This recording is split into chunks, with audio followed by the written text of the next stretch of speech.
За окей, тийм учраас тий дахиад хэлчих заяа. Хинтээ хамтарч ажиллах нь. Ямар хүнийг ажилтгах нь. Хинтээ суух нь. Аль хүүхэд дээр илүү анхаарал хандуулах нь. Окей. Таадын орлого хөрөнгө маань хязгаар мэгтлэх бол. Гэхдээ шудраг бус. Гэхдээ амьдрал шудраг биш байхгүй. Тийм учраас энийг ярьж байна тий. За тэгээд бас нэг хариулт гарч байгаа юм. Ягаад монголчууд бидэнд ятуу байгаа юм бэ? Нэг хар л та. 91. Тэгээд ингээд баахан ингээд Facebook дээр Google сегмент дээр Монголын оюун ухааны коэффициент Азийн номер 1 үгүй. Биднийх тийм өндөр байсан бол бид нар ингээд ийм ятуу амьдрахгүй юм. Утааны дунд амьдрахгүй юм. Замын түвшилтээр бид нар айл хэдийн арга хэмжээ авцсан байгаа байхгүй.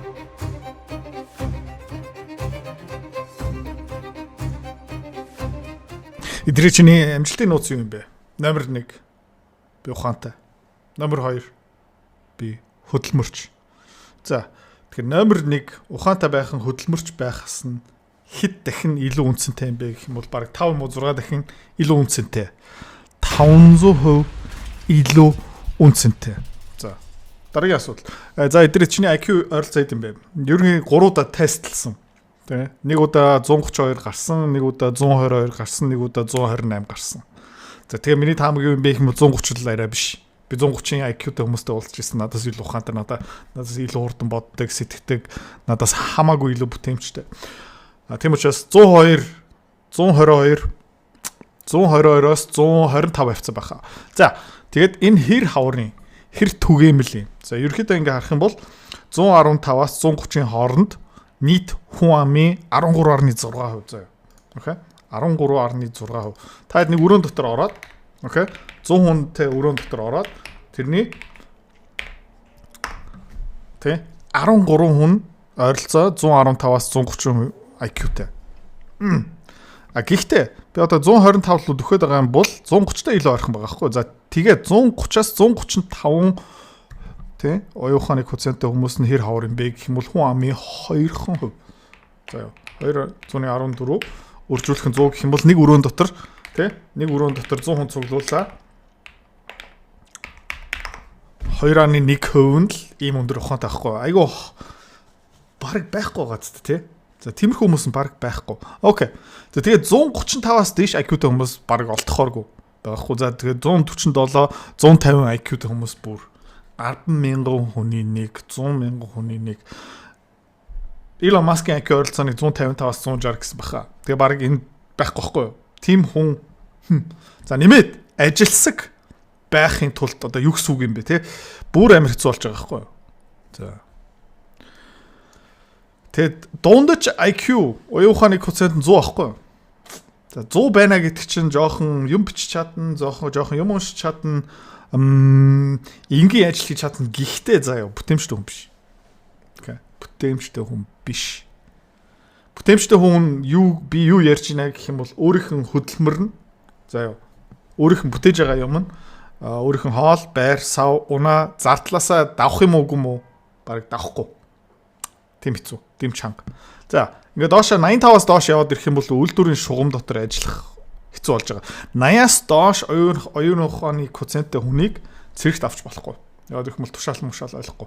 За тэгээ 70-аас доош явж гинэ гэдэг чинь одоо ер нь functionally retarded гэсэн үг. Одоо ер нь бол англиараа тий. Ер нь бол чи хөгжлийн биш л дээ. Тий. За. Окей. Тэгээ эндээс ерөөхдөө айгу муухай дүрмүүд нь гарч байгаа заяа. Миний таамаг 100,000-аас дээш IQ 100,000-аас дээш YouTube channel давахтай хүмүүс тий 120-аас дээш IQ таах. Магистр PhD-тэй одоо жинхэнэ одоо хөлөх биш заяа 120-аас дээш. Окей. Гүйцэтгэх захирлын албан тушаал томоохон компани 125-аас 130-аас дээш.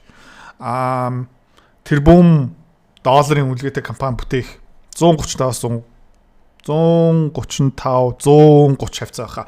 За нэмээд юу орох хэвээр юм бэ гэх юм бол бас нөх хөдөлмөрч байх хэвээр. Окей. Хөдөлмөрч байх хэвээр. Эрүүл байх хэвээр, энергитэй байх хэвээр. Тийм учраас юм хавар ихгүй.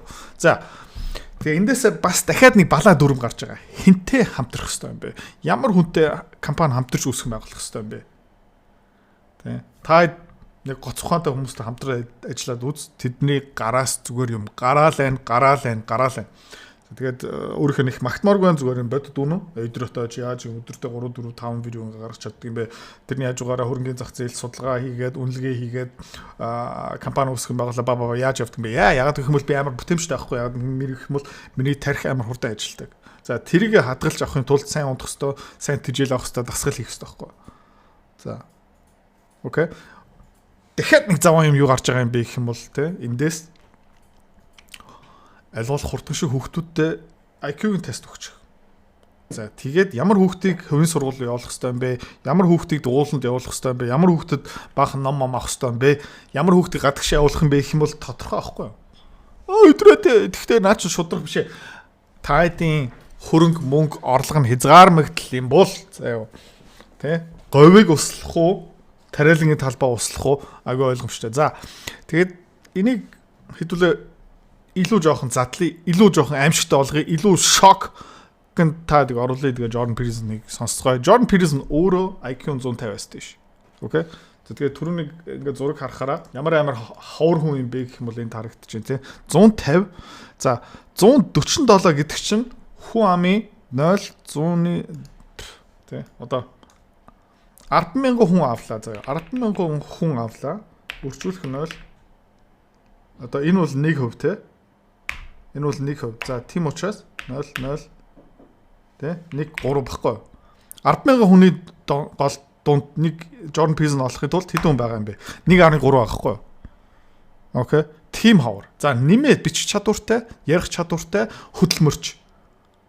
Окей. Бүр байх болж байгаа гэсэн. Тэ. Окей. Бас нэг өөр нэг гарч байгаа. Ямар хүнтэй суух хэрэгтэй юм бэ? Хэдэн хүүхэд гарах вэ? Гэх мэт дөрөв нь айгүй ойлгомжтой. Эмэгтэй хүн байх юм бол, эрэгтэй хүн байх юм бол айл болох чадхаар хамгийн ухаантай хүнийг сонгож аваарэ. За. Тэгээд өдрөө наач шудруу шээ хүн болгоо адилхан шүү дээ. No, хүн болгон адилхан биш ээ. За ёо. Зүгээр нэг амар ухаантай хүнтэй нэг 2 3 7 хоног хамтарч суугаад ажиллаа үзчих заяа. Окей. Most terrifying statistics I ever came across was one detailing out the rationale of the United States Armed Forces for not allowing you can't induct anyone into the armed forces in the US if they have an IQ. Jordan Peterson юу ярьж байна гэх юм бол хамгийн аимшигтай статистикаас гаралтай дүрм тий харсан дүрм юу яасан бэ гэх юм бол Америкийн цэргийн алба 80-аас доош IQ-тэй хүнийг цэрэгт татчихвахгүй. Less than 83. 83-аас доош. Okay, so let's just take that apart for a minute because it's a horrifying thing. Тэгээ хүн амын хэдэн хувь тэгээ харч тий 83. За энэ хавцаа юм байна тий. Окей, хүн амын за 13.6 нэмэх 2 хүн амын 15% биш тий. Тэ 100 өрөөнд дотор сууж байгаа хүмүүсийн 15-ын ерөөхдөө зэрэгт ерөөс татчих болохгүй юм байна. US Armed Forces has been in the forefront of intelligence research since World War I because they were on board early with the idea that especially during wartime when you're ramping up quickly that you need to sort people effectively and essentially without prejudice so that you can build up the officer corps so you don't lose the damn war. Okay, so there's За тэгэхээр цэргийн албаас ягаад энэ оюун ухааны коэффициент ийм хүчтэй гараад ирсэн бэ гэх юм бол дайн болж авах үедээ маш олон хүмүүсийг татна. За тэгээ удирдлагын төвшин, стратеги гаргадаг хүн, хүнийг өдөрч чаддаг хүн, хүмүүсийг ялахын тулд, офицеруудтай болохын тулд, генералуудтай болохын тулд хуранг чадварлаг, хөдөлмөрч, оюун ухаантай стратеги бодож чаддаг дайныг өөрийнхөө талдаа ялалт авчирч чаддаг хүмүүсийг шүүхийн тулд нэг шүүлтүр хэрэгтэй байсан. Тэгээ тэр нь юу байсан бэ гэх юм бол оюун ухааны коэффициент. Real motivation to get it right because it's life and death issue. So тэн дотор ингээ янз бүрийн хүүхдийн үлгэрлэн кино бла бла бла ерөөсөө юуч байхгүй Disney хамаагүй заяа. Тэ зүгээр статистик. Чиний хүүхдүүд тэнэг байна уу, үгүй юу, чи тэр нэр гомдох юм уу, чиний IQ юм байна. За өрөвдлөө, үгүй хамаагүй. Тэ бидний дайныг ялах хэвээр. They used IQ. They did a lot of the early psychometric work on IQ. Okay, so that's the first thing. They're motivated to find an accurate predictor, so they settle on IQ. The second thing was the United States Armed Forces is also really motivated to get people into the armed forces, peacetime or wartime. Wartime, well, for obvious reasons. Peacetime because, well, first of all, you got to keep the armed forces going, and second, you can use the armed forces during peacetime as a way of taking people out of the underclass and moving them up into the working class or the middle class, right? You can use it as a training mechanism. За тэгээд цэргийн албахийн хүн шинээр татах дуртай. Тэ? Зорилго нь номер 1. Жил болгон шин цэргийг татах хэрэгтэй. За тэгээд нэмээд офицерууд хэрэгтэй, цэргүүд хэрэгтэй. За нэмээд цэргийн алба ямар боломж өгдөг юм бэ гэх юм бол доод зиндагийн хүмүүсийг дээш нь авчруулах, тэ? Дунд давхраал орох, орлоготой олох, алтан тушаалтай олох, тийм боломж өгч байгаа байхгүй. And so there's and left and right can agree on that, you know, it's a reasonable way of promoting social mobility. So again, the armed forces, even in peacetime, is very motivated to get as many people in as they possibly can. And it's difficult as well. It's not that easy to recruit people. So you don't want to throw people out if you don't have to. Тэгээд ерөөдөө зэрэг татах айгуу хэцүү. Тэгээд цэргийн албан тушаал хаах хүмүүс баг байхгүй шүү дээ. Дургүй шүү дээ. Тэ? Тэгээ хамгийн гол нь тэр нэг орсон хүнийг алдмааргүй байгаа. Тэг хамгийн гол ухаантай хүн байж чадах юм бол, хурандаа болж чадах юм бол, генерал болж чадах юм бол, тэ? Ахмад болж чадах юм. Цагдаа магдад дотроос игээд. Of careful statistical analysis, the armed forces concluded that if you had an IQ of 83 or less, there wasn't anything you could possibly be trained to do in the military at any level of the organization that wasn't positively counterproductive. Okay. За 83-ийн IQ-тэй байх юм бол заяа. Цэргийн алт чамайг сургасан чи тренингэд орсон чи бэлтгэлд орсон ч төгснөхийн дараа сургалт бэлтгэлд дуусныхын дараа чи хаач очсон ч ямар алтан дээр очсон чи нэмэр болохгүй. Okay? Нэмэр болохгүй. Садаа бол. Okay, you think, well, so what? 83. Okay. Yeah, 1 in 10. 1 in 10. That's 1 in 10 people. 10 хүний нэг гэж байна. Хуами статистикийн 10%. Тэрнээс илүү баха 15% баха. And what that really means, that as far as I can tell, is if you imagine that the military is approximately as complex as the broader society, which I think is a reasonable proposition, then there's no place in our cognitively complex society for 1 in 10 people. За, тэгээд ерөөдөө цэргийн алба, эдийн засаг хувийн хэвшил, төрийн алба хаагч байх. Ажил их хөдөлмөрийн зах зээлтэй төстэй юм бол ерөөдөө төстэй шүү дээ. Тэ?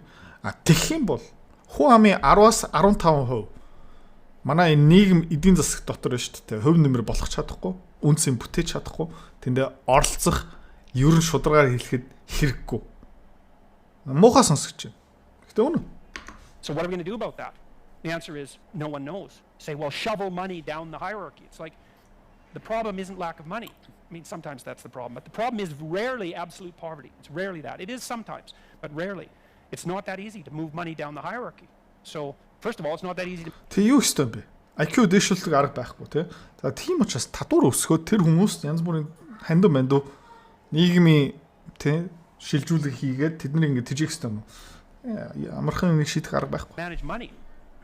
So, it's a vicious problem, man. And so it's hard to train people to become creative, adaptive, problem solvers. It's impossible.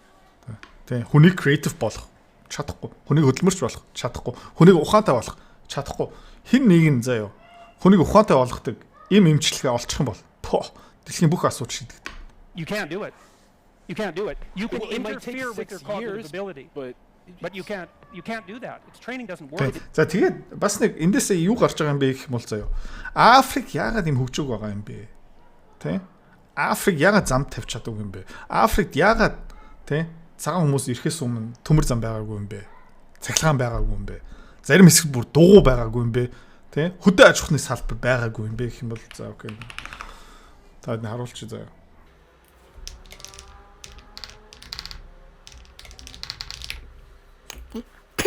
Би нэг бас өөр main channel дээр зөндөө үзүүлчихсэн тэ. Одоо нөгөө дэлхийн оюун ухааны хүчинд хардаа. Дундаж IQ-гийн шалгацсан байхгүй. За энэ хаваар бүр 58. Дундаж IQ шүү заяа. Дундаж IQ. За. Тэгээ дундаж IQ-гийн заван юм юу гэсэн үг юм бэ гэх юм бол заяа. Тэ? Дахиад энийг үзүүлчих. Дунд чинь одоо энэ 58 гэсэн үг байхгүй юу? За тэгээ энэ дээшээ явахын тулд 100 муу 120 баг тэр хүмүүсийн дунд байх байхгүй юу? Тэ? Одоо Elon Musk окей. Тэ? Эндээсээ гарна гэж байхгүй. Моцарт эндээсээ гарахгүй, Бетховен эндээсээ гарахгүй, Жансан Норов эндээсээ гарахгүй, Эдвард баг эндээсээ гарахгүй. Тэ? Инженер гарахгүй, PhD гарахгүй, магистрийн хүмүүс баг эндээсээ гарахгүй байхгүй. За, тэгээд ийм хүн ам нийгмээс тиймэрхүү төрлийн хүмүүс гарахгүй байгаа учраас окей.